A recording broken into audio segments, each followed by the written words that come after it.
Let us now try to look at the forces on the other two sides.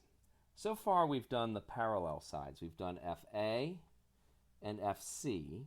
These are nice because they are parallel. The magnetic field is actually constant across these wires, which then is going to make the calculation much easier. In the cases of B and D, we have to be a little bit careful because our distance from the wire is going to be changing, and so too then will be our magnetic field, and so a little bit greater care is going to be required. We're actually going to have to do a real integral. So let's begin with side B here. I think it might be a little simpler because at least we're integrating outwards, so dr would be positive, so mathematically there should be fewer signs here to worry about. So the idea is we're going to actually break our motion here into a series of little steps, where now each step is going to have a size dr, and we're going to have to keep in mind that dr is going to be changing. So let's go then to our computation. So I'm calculating the force then here on side B. According to my general formula that we've used a few times, I integrate the current flowing through my chunks, which is I2, times dl cross B. So I have to integrate then across side B of I2, because that's the current feeling the force, dl cross magnetic field B. And magnetic field B depends, of course, on my distance r, so I need to be extremely careful with this integral. I then continue through the process of saying, okay, well, that will be integral over side B of I2.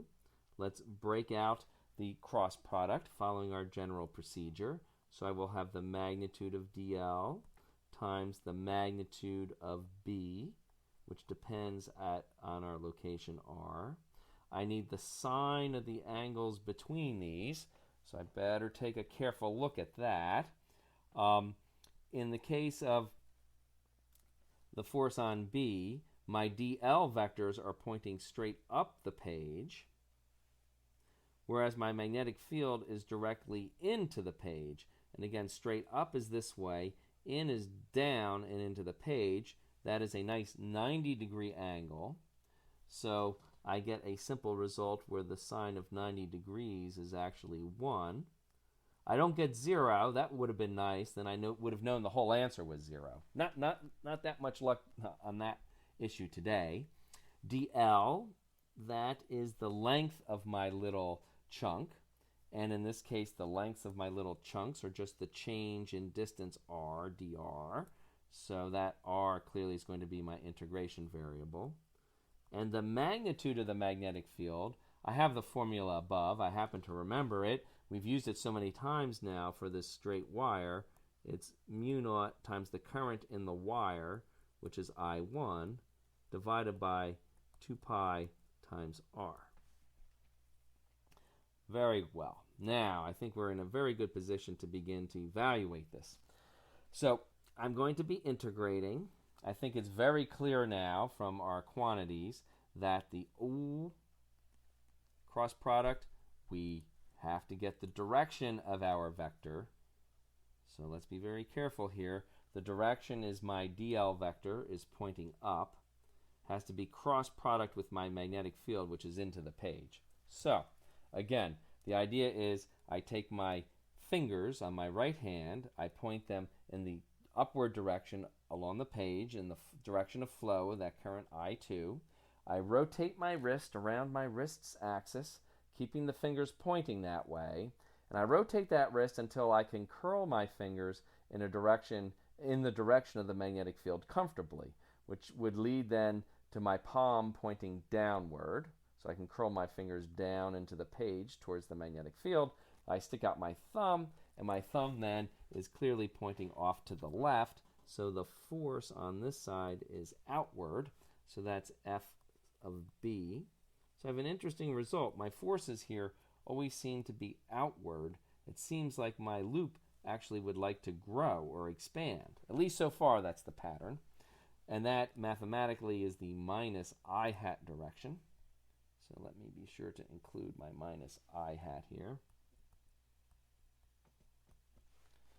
Now I'll continue gathering all of my quantities as I was in the midst of doing. So I'm integrating. I have all of these factors. Notice though, clearly my integral is dr over r. I'm integrating with respect to r. So I can put my limits of integration in here. That would be from r1 to r2. I have all of these factors, mu naught times the two currents, mu naught times the current that creates the field, times the current that's feeling the force, I2, divided by, in the denominator, all I have are 2 pi r. Now, of course, we don't forget our dr, and I believe I've included everything except, of course, my direction, my minus I hat leftward direction. Now, in terms of integration, here, performing the integral is now relatively straightforward matter. I pull out all of my constants, which are mu naught times the two currents divided by 2 pi. I'm then left with the integral from r1 to r2 of dr over r, which of course we recognize as the natural log, times minus I hat. And here we can just evaluate this. That would give me log r evaluated between r1 and r2. So that's log of r2 minus log of r1. And very famously, we know that the difference of the logs is equal to the log of the ratio. So that's r2 over r1. So our final result then for the force on B is equal to these factors, mu naught times the product of the currents over 2 pi times the log of r2 over r1, and the final direction then is off to the left in the minus I hat direction.